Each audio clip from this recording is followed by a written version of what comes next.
Welcome students. तो आज हम करने वाले हैं पार्ट 2 जो कि है रिफ्रैक्शन। तो जिसने भी रिफ्लेक्शन यानी कि हमारा पार्ट 1 नहीं देखा है वो ये वीडियो को जाके देख ले। तो चलो शुरू करते हैं। Refraction of light.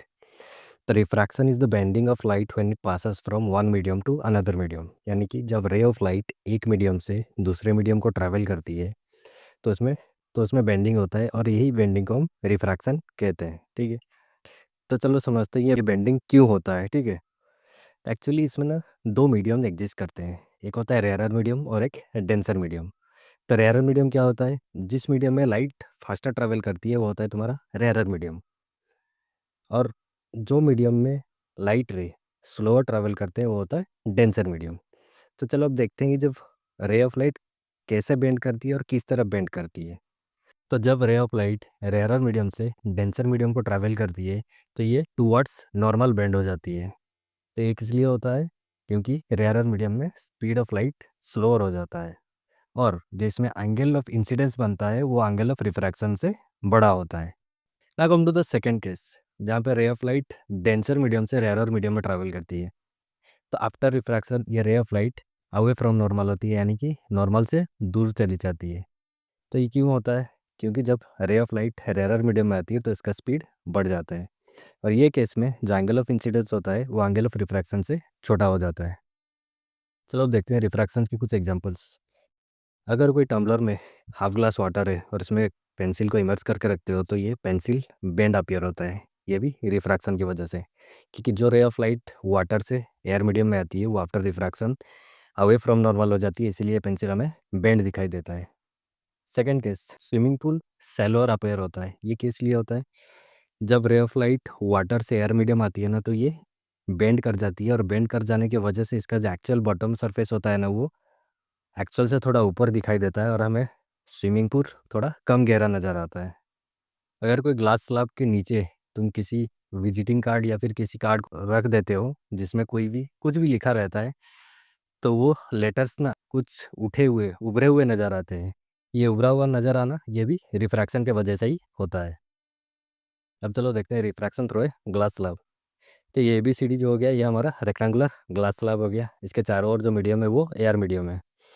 अब चलो इसमें जो AD सरफेस है और BC सरफेस है इसमें दो नॉर्मल है, एक है N और दूसरा हो जाता है हमारा N डैश।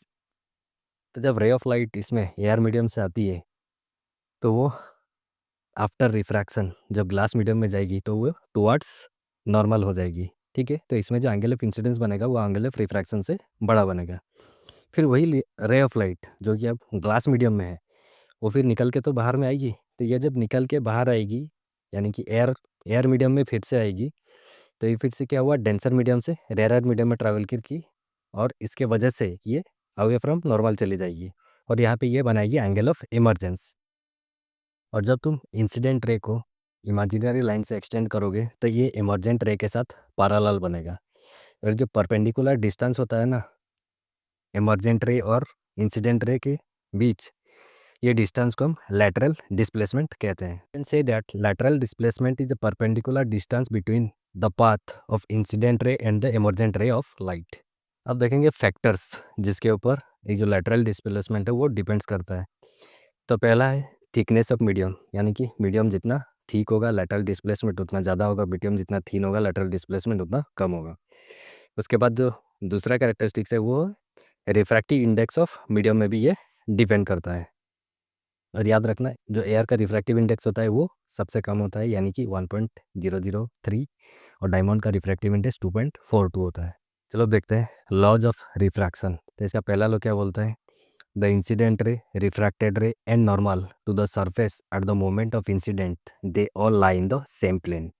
यानी कि जो इंसिडेंट रे होता है और जो रिफ्रैक्टेड रे होता है और जो नॉर्मल होता है वो जो सरफेस में रहते हैं रिफ्रैक्शन के टाइम या फिर इंसिडेंस के टाइम वो सब एक ही सेम प्लेन में एग्जिस्ट करते हैं। ना come to the second law. Second law कहता है the ratio of the sine of the angle of incidence to the sine of angle of refraction remains constant between the two medium. This is also known as Snell's law. यानी कि अगर तुम ratio निकालो sine angle of incidence का sine angle of refraction से तो ये एक कांस्टेंट नंबर आएगा जो कि एक पेयर ऑफ मीडियम के लिए कांस्टेंट रहेगा। अब देखेंगे refractive index. Refractive index is the ratio of speed of light in A given pair of medium. यानी कि अगर कोई रे ऑफ लाइट है, उसका जो गिवन पेयर ऑफ मीडियम दिया गया है उसमें अगर उसका स्पीड का रेशियो निकालोगे तो इसे ही रिफ्रैक्टिव इंडेक्स कहा जाएगा। मैथमेटिकली इसे रिप्रेजेंट करोगे n is equal to velocity of light in medium 1 upon velocity of light in medium 2। Mathematically इसको ऐसे 1 n2 लिखा जाता है, यानी कि सेकंड का refractive index with respect to first n2 upon n1। Okay, अब देखेंगे absolute refractive index. The absolute refractive index of a medium that is found with respect to air और वैक्यूम। तो एयर और वैक्यूम के respect में refractive index को निकालना ही absolute refractive index कहा जाता है। चलो अब देखेंगे लेंस क्या होता है। Lens is a transparent medium bounded by two surface of which one और बोथ आर स्पेरिकल। यानी कि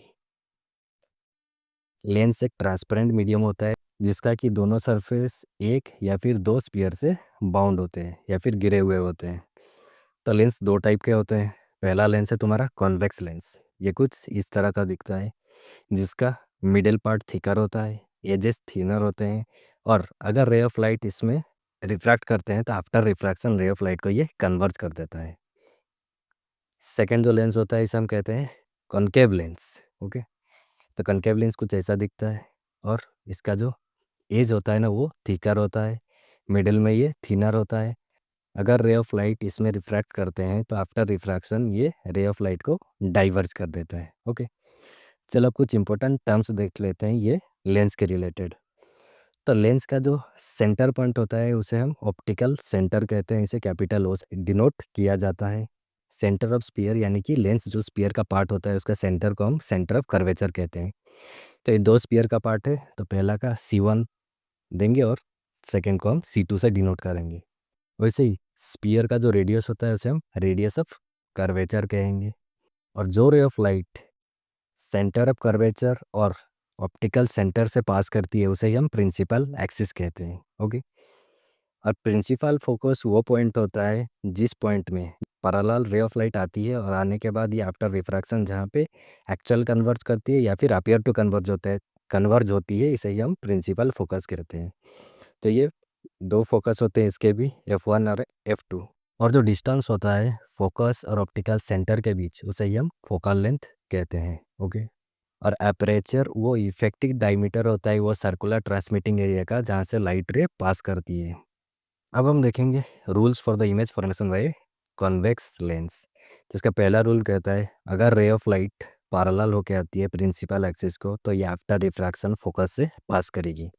तो ये हो गया हमारा लेंस, ये रे ऑफ लाइट जो कि प्रिंसिपल एक्सिस को पैरेलल होके आ रही है और आफ्टर रिफ्रैक्शन ये फोकस से पास कर गई। सेकेंड, अगर रे ऑफ लाइट फोकस से आ रहा है तो वो आफ्टर रिफ्रैक्शन प्रिंसिपल एक्सिस से पैरेलल हो जाएगा। ये हो गया हमारा लेंस। ये देखो रे ऑफ लाइट फोकस से आके पास कर रहा है और आफ्टर रिफ्रैक्शन ये प्रिंसिपल एक्सिस के पैरेलल होके रिफ्रैक्ट कर गया। तीसरा रूल कहता है a ray of light passing through optical centre that will pass without any deviation. यानी कि अगर कोई ray of light optical centre से पास कर रही है तो बिना किसी डेविएशन के वो स्ट्रेट चली जाएगी। अब देखते हैं image formation by convex lens. तो पहला केस जब ऑब्जेक्ट हमारा इन्फिनिटी में रहता है, तो ये एरो मार्क हो गया हमारा ऑब्जेक्ट। इसमें से हम दो रे ऑफ लाइट जो कि प्रिंसिपल एक्सिस के पैरेलल ड्रॉ करेंगे एंड रूल के मुताबिक जो रे ऑफ लाइट पैरेलल आती है वो आफ्टर रिफ्रैक्शन फोकस से पास करेगी। तो ये दोनों रे ऑफ लाइट भी आफ्टर रिफ्रैक्शन फोकस से ही पास कर गए और फोकस में ही ये इंटरसेक्ट कर गए और फोकस पे ही हमारा इमेज फॉर्मेशन हो जाएगा। चलो अब देखेंगे इसका इमेज का कैरेक्टरिस्टिक्स क्या होगा। तो इमेज का पोजीशन होगा 8f2, नेचर होगा रियल एंड इन्वर्टेड, जो साइज होगा ये एक्सट्रीमली डिमिनिश्ड इमेज होगा। अब हम लोग second case when the object is beyond C1। तो ये हो गया हमारा एरोमार्क ऑब्जेक्ट। ऑब्जेक्ट से एक रे ऑफ लाइट जो कि प्रिंसिपल एक्सिस के पैरेलल आता है और आफ्टर रिफ्रैक्शन ये फोकस से पास करेगा। तो जो ray of light optical centre से आता है वो तो बिना किसी डेविएशन के स्ट्रेट ही पास करेगा, और जहाँ पे ये दोनों रे ऑफ लाइट इंटरसेक्ट करके वहीं पे हमारा इमेज क्रिएट हो गया। ओके, तो इमेज के कैरेक्टरिस्टिक्स देखेंगे। पोजीशन होगा between F2 and C2, nature होगा रियल एंड इन्वर्टेड, उसका जो साइज होगा ये डिमिनिश्ड होगा। ना come to the third case for the object is at C1। ये हो गया हमारा ऑब्जेक्ट, एक रे ऑफ लाइट ड्रॉ करेंगे प्रिंसिपल एक्सिस के पैरेलल जो कि आफ्टर रिफ्रैक्शन फोकस से पास करेगा। ना come to the second ray of light which is passes through optical centre and after refraction where this two ray of light meets here the image is formed. Now come to the characteristics of image. Position is artsy2, nature real and inverted, and size is same as object. Case 4 जहाँ पे object C1 और F1 के बीच में रखा होता है। तो ये हो गया हमारा ऑब्जेक्ट। ग्रीन एरो, इसके बाद एक ray of light principal axis के पैरेलल आएगा जो कि आफ्टर रिफ्रैक्शन फोकस से पास करेगा। एक second ray of light optical centre से जब पास करेगा और ये दोनों रे आफ्टर रिफ्रैक्शन जहाँ पे इंटरसेक्ट करेंगे वहीं पे हमारा इमेज क्रिएट होगा। तो इमेज का कैरेक्टरिस्टिक्स में पोजीशन होगा बियॉन्ड C2, नेचर होगा रियल इन्वर्टेड, एंड जो साइज होगा वो मैग्नीफाइड होगा। केस 5 जब ऑब्जेक्ट F1 में प्लेस हो, तो ये हो गया हमारा ऑब्जेक्ट एक ray of light principal axis के पैरेलल जो आफ्टर रिफ्रैक्शन फोकस से पास करेगा, and second ray of light optical centre से पास करेगा। तो देखो आफ्टर रिफ्रैक्शन ये जो रे ऑफ लाइट है ये रे ऑफ लाइट पैरेलल रे हैं, यानी कि ये रे ऑफ लाइट कहीं बहुत दूर जाके मीट करेंगे, यानी कि कहीं भी इन्फानाइट पे। तो वहीं पे हमारा इमेज क्रिएट होगा, एंड ये जो इमेज क्रिएट होगा इसका जो कैरेक्टरिस्टिक्स होगा, पोजीशन होगा एट इन्फिनिटी, नेचर होगा real and inverted, and size जो होगा वो हाईली मैग्नीफाइड होगा। Now come to the sixth and the last case, when the object is placed between F1 and optical centre. तो ये हो गया हमारा ऑब्जेक्ट एक ray of light principal axis के पैरेलल जो आफ्टर रिफ्रैक्शन फोकस से पास करेगा, second ray of light optical centre से पास करेगा। तो आफ्टर रिफ्रैक्शन ये दोनों रे ऑफ लाइट को देखो, ये दोनों लाइट रे डाइवर्जेंट लाइट रे है, तो ये कहीं भी मीट नहीं करने वाले हैं। अगर हम ये रे ऑफ लाइट को इमेजिनरी लाइन से एक्सटेंड करें तो ये देखो यहाँ पे आके इसे मीट करेंगे और यहीं पे हमारा इमेज क्रिएट होगा, और जो इमेज क्रिएट होगा उसके कैरेक्टरिस्टिक्स में पोजीशन होगा बिहाइंड द ऑब्जेक्ट, नेचर होगा वर्चुअल इरेक्ट, एंड साइज होगा magnified. Rule of the image formation by concave lens. तो पहला रूल, अगर कोई ray of light principal axis के पैरेलल होती है तो आफ्टर रिफ्रैक्शन वो डाइवर्स कर जाएगी, लेकिन वही डाइवर्स रे को अगर तुम एक्सटेंड करोगे तो वो फोकस से पास होती हुई अपीयर करेगी। सेकेंड रूल, अगर कोई रे ऑफ लाइट फोकस की ओर डायरेक्ट होती है तो आफ्टर रिफ्रैक्शन ये प्रिंसिपल एक्सिस के पैरेलल हो जाएगी।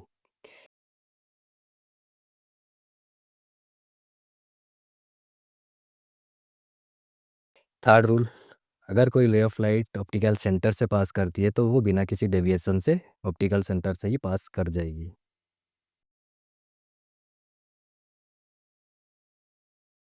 अब हम देखेंगे image formation by concave lens. तो इसका पहला केस है जब ऑब्जेक्ट हमारा इन्फिनिटी में प्लेस होगा। तो ये हो गया हमारा मिरर और ये हो गया हमारा ऑब्जेक्ट। तो ऑब्जेक्ट से हम दो रे ऑफ लाइट ड्रॉ करेंगे जो कि प्रिंसिपल एक्सिस के पैरेलल आएगा, एंड रूल के मुताबिक जो ray of light principal axis के पैरेलल रहता है वो आफ्टर रिफ्रैक्शन डाइवर्ज कर जाएगा। अगेन जब हम डाइवर्जिंग रे को बैकवर्ड एक्सटेंड करेंगे इमेजिनरी लाइन से तो ये फोकस पे आके मीट करिए और फोकस पे हमारा इमेज क्रिएट होगा। तो इमेज जो क्रिएट हुआ उसका कैरेक्टरिस्टिक्स क्या होगा, पोजीशन होगा F1, नेचर होगा virtual and direct, and size जो होगा इसका एक्सट्रीमली डिमिनिश्ड यानी पॉइंट साइज ऑब्जेक्ट क्रिएट होगा। सेकेंड, जब हमारा object between infinity and optical centre हो, तो ये हो गया हमारा lens and this is our object. तो पहला रे ऑफ लाइट जो कि प्रिंसिपल एक्सिस के पैरेलल आए और आफ्टर रिफ्रैक्शन ये डाइवर्ज कर जाएगा, सेकंड रे ऑफ लाइट ऑप्टिकल सेंटर से पास करेगा। तो जो रे ऑफ लाइट डाइवर्ज हुआ था उसको हम बैकवर्ड अगर एक्सटेंड करेंगे तो ये ऑप्टिकल सेंटर से जो लाइन जा रहा है उसको कट करेगा, यानी कि इसको इंटरसेक्ट करेगा और यहीं पे हमारा इमेज क्रिएट होगा। इमेज का कैरेक्टरिस्टिक्स में पोजीशन होगा between F1 and optical centre, nature होगा वर्चुअल इरेक्ट, एंड जो साइज होगा वो डिमिनिश्ड होगा। अब देखो न्यू कार्टेशियन साइन कन्वेंशन जिसकी वजह से तुम प्रॉब्लम आराम से कर पाओगे। तो ये हो गया हमारा कार्टेशियन प्लेन, ये हो गया पोल, जो भी डिस्टेंस मेजर करोगे वो पोल से ही मेजर करोगे। तो ऑब्जेक्ट हमारा लेफ्ट साइड हमेशा रहता है, ठीक है। तो ऑब्जेक्ट का जो मैग्नीट्यूड लोगे वो हमेशा नेगेटिव, यानी कि यू का वैल्यू हमेशा नेगेटिव लेना है तुम्हें। उसके बाद अगर कोई ray of light left to right travel कर रही है तो उसका वैल्यू पॉजिटिव कंसीडर करोगे। वही रे ऑफ लाइट अगर राइट से लेफ्ट को ट्रैवल कर रही है तो उसको तुम नेगेटिव कंसीडर करोगे। अगर कोई ऑब्जेक्ट प्रिंसिपल एक्सिस के अपवर्ड से तो वो पॉजिटिव कंसीडर होगा, और प्रिंसिपल एक्सिस के नीचे है डाउनवर्ड से तो उसको हम नेगेटिव कंसीडर करेंगे।